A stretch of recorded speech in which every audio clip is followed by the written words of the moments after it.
magical musical pause. Thank you for tuning in to this meditation on analog to digital and digital to analog converters.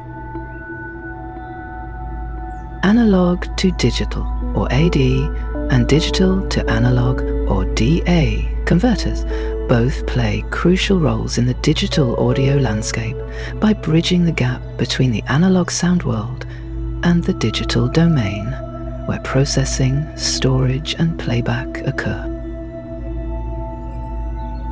An AD converter takes an analog audio signal, such as a voice or instrumental performance, and converts that signal into digital data. This process involves sampling, which means taking regular measurements of the signal's amplitude at discrete time intervals, which is determined by the sampling rate.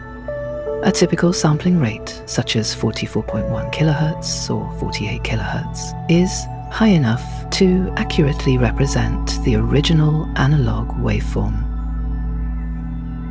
You can also think about the sampling rate as the number of times per second that a quote-unquote picture of the incoming audio is taken. So, at 44.1 kHz, that's 44,100 quote-unquote pictures taken each second. Wow, that's a lot of pictures. The clock rate is what governs the timing of the sampling process. It ensures that samples are taken at precise, consistent intervals, as any instability or jitter in the clock can introduce artifacts into the digital audio, which may degrade its quality.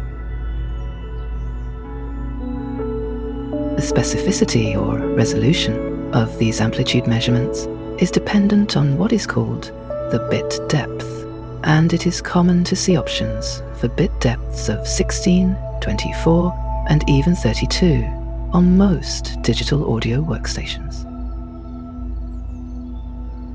The higher the bit depth, the higher the resolution, meaning the incoming audio signal can be represented with finer detail and a wider dynamic range.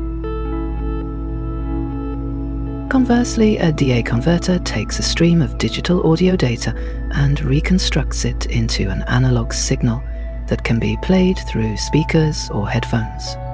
It essentially performs the reverse process of the AD converter to reconstruct the original analog waveform as closely as possible.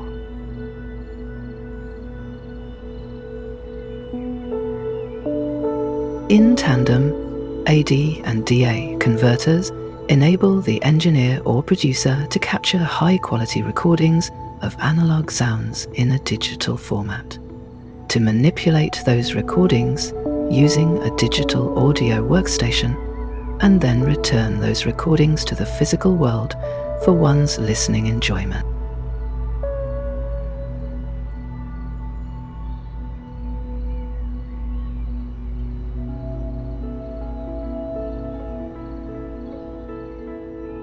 The magical musical pause.